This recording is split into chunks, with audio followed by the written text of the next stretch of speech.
Welcome back to Power Panel 365. This is your host, Star Coates. Welcome back to Power Panel 365. Today I have my guest with me, Loretta. She is a book author. Also, she has Purity Arts Center, which she's going to give us a great description of exactly what it is that she's doing. First of all, let's talk a little bit about you, Loretta. Let us know, whom you are, what you're doing, how you're doing. Okay. Well, so I've struggled with mental illness and on how to care for themselves and what to do and all of that. Now they come to this place where people care about them and they're living with others who are going that same journey. And then working with the art therapist in whatever medium of art. We have 5 mediums of art that we would deal with: painting, drawing, sculpting, photography, and writing. And they can pick what they want to express themselves. And I believe that process that they go through that first year shapes the rest of their lives.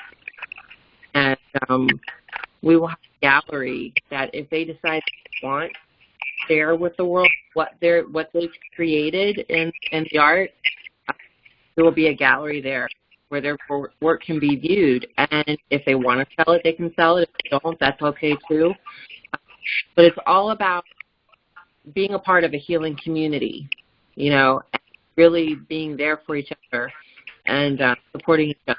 So that's the first year. The second year is all about on-the-job training. It's getting them ready for the workplace. So I'm a chef as well, and so I'll be opening up a cafe that will have a coffee bar and a restaurant together. And so what they will do is they will have the opportunity to work in all these different positions in the cafe until they find what's their best fit. So that means they could be a barista, they could be a cashier, they could be or hostess, they could be wait staff, they could be prep cook, line cook, dishwasher, busser, any of those positions. And they work and they figure out, okay, I think this is where I fit. And once they find that fit, they can work in that job the rest of the year. They will make good money doing that work. And if they're working in the kitchen, we'll take their certification. At the end of that year, what we'll be doing is helping them get a job in the community. But this is the thing. What they're going to discover, as many have discovered, is that it's still an entrepreneurial spirit in these participants. Say, hey, you know what are some of the problems that we've noticed? What are some of the things that maybe we could do to help? And so in that process, if they create an organization that is there to help other people who are coming out of incarceration, those returning citizens, if they can and create an organization to do that, we will then help to fund that organization through our fund that will be called Pay It Forward. So that's the bulk of the program. At the very end of that 2 years, we don't just say, bye, good luck. We say, okay, here's a separate community home sort of atmosphere to live in. They can live there as long as they want to live there, so long as they're not making any trouble. And they would pay rent based on their income. So it will be, reasonable, and they'll be able to afford it. And they can live there, like I said, for the long they want to. Because there's something about living in a community with other people who are going through similar things that makes it easier to bear. And that's what we want to do, is really help the process of reentry and give these participants an opportunity to be helpful to the community to really make a difference. Wow. And that's really great, Loretta. And have you noticed that there is an increasing problem with those that are being incarcerated and also trying to exit the prison system and trying to figure out, okay, how does the reentry process work? Where can I go? And a lot of times people end up at a homeless shelter because they either don't have any more family, or they're rejected, or they don't have anywhere to go. Right. Yeah, that's all around. And sometimes coming to situation can be so completely overwhelming. They don't know what to do and how to need the right kind of guidance and support. Really, it's going to be about support.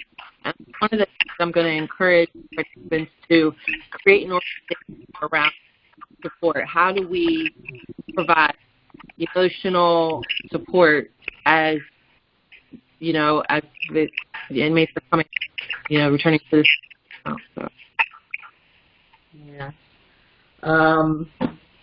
Yeah. And then let's see, what are some of the community struggles that maybe within your community that you've seen that your community is facing besides the incarceration?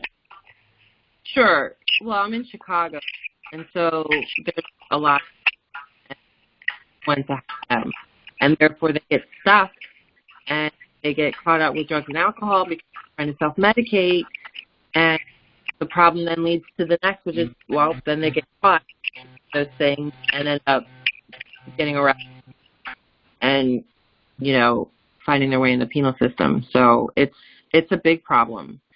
And actually you'll find there's I think the statistic I read was 1 in 3 inmates have some form of serious mental illness.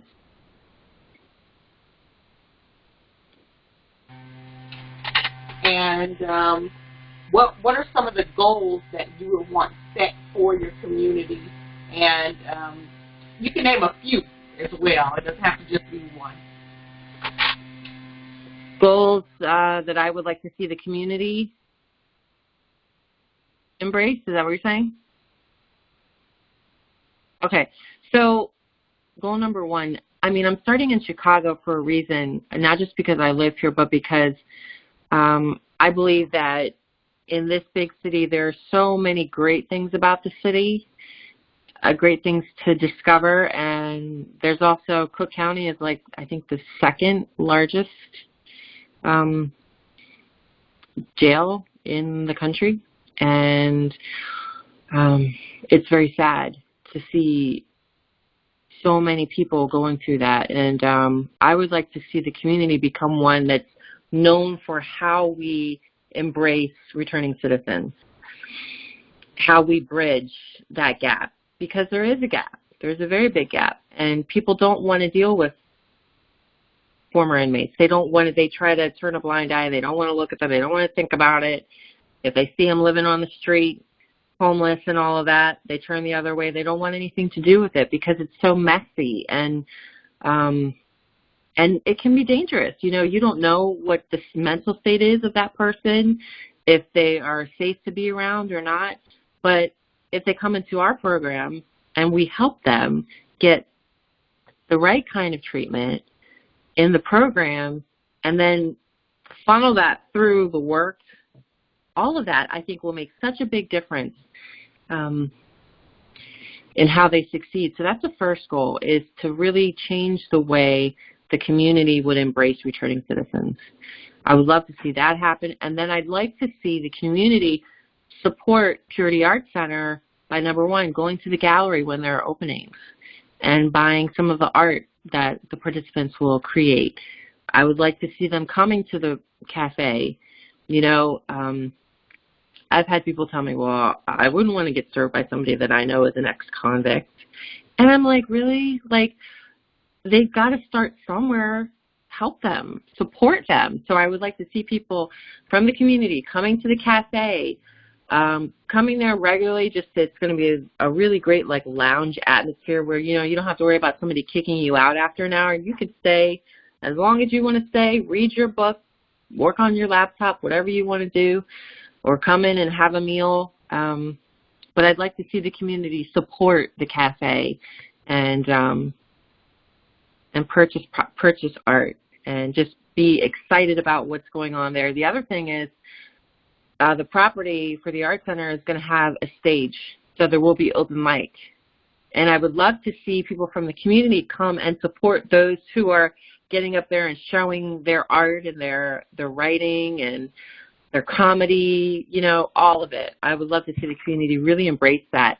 And it's something, this whole program that I'm creating is meant to be a model that gets replicated in other cities across the country. So what I'm going to be doing is creating a binder that will have all the details, from applying for a 501c3, going to figuring out financials and budgets and all of the details of that, and then dealing with real estate and how you want to find properties that you're looking for and how we do that, and just all the nuts and bolts of running this organization, and say, would you like to create this? Come do this in another city across the country. Come do this in Atlanta, or can we see one in Vermont or wherever, just all over the country. I'd love to see more Purity Art Centers popping up. And, you know, I can see it. I can see it happening, and I can see the applause of supporting someone who has written their first stand-up, and they're up there and they're making jokes and having a good time, and the crowd is enjoying it too, without alcohol, mind you. Yeah, so I can see it, and I'm excited about it. I think it really can be the start of a movement for how to change the face of the way that we embrace returning citizens. Okay. But that's great, and I think that you're getting them right on the right track, the people that you're going to want to help, because there's not a lot of programs that are set up like that. You know, we'll house you, and not only will we house you, we'll give you some work, and then even after that, we'll help you figure out what else you want to do, so that way you are being productive. You can be successful. It brought me joy just to see, you know, you doing that, and especially trying to do that in a city like where you're at, in the state where you're at, and knowing that the youth are targeted every day, you know, and then going into adulthood, and then those adults, you know, they fall off because they get incarcerated or something worse, you know, which could be fatal. But to help prevent some of those things, I think that that's a good idea to help people bridge those gaps. And then for your cafe, I love that idea, and I wrote down here too that you're a chef, and you're going to be writing another book. I am. I have 42 years first. And so what I decided, I said, you know what, if you would allow me, I'd like to take those verses and your journey and study it, write confessions based on what I discover, and share your perspective, what God was doing in you, teaching you through the scripture, with that. So it's really developed. Like, I've been writing it now for about a week and a half, and I'm at 2006. I just did 2006 today. And so it's just so powerful. The scriptures that God has given her are so specific. Like, the way to live in some sorts of, you know, it's very specific about wisdom, pure, peaceable, good fruit, you know, all these different things. Say, well, this is what wisdom is like, and this is what I want in my life. And so that I read through it and write about it and say, you know what, this is a confession that I want to make today. You know, I choose this kind of wisdom, heavenly wisdom, and what have you. So it's really developing, and I'm very excited about it. It's something I'm hoping to complete it by the end of the year, and then I would like to see it come out, probably not the coming Mother's Day, but probably the Mother's Day after that is where I would like to have it released, since it's a journey with my mom, you know, and I think it's perfect for Mother's Day, like a legacy that she's left me and that many others can learn from. Wow. And that was so inspiring to me, too, you know, that you did that. And you're giving honor back to God, you know, and glory back to Him, to reuse those scriptures to inspire others. Just as your mother was inspired and she inspired you, now you're sharing that with other people. Yeah. And we'll talk about your book next time, but I wanted to, to know about your resources. It's something for you that can be passed down generation after generation. Yeah. And it's even the same thing, with the Bible itself. It's been passed down over and over and over again. So just to reshare some of those things that, kept our minds sane or gave us hope, gave us joy, taught us how to love, etc. I think that is so wonderful that you're continuing that on. And you've blossomed into this beautiful person to where you want to share a whole brand new type of experience, with your art center. So you're going to be helping other people to continue on something, And before we close out, do you want to end with a prayer, a poem, or where can we find Loretta? What do you want to end with? Central to my walk with God and what I want to share and legacy to share with others. That's in the first book. This is what the first book looks like. Yeah.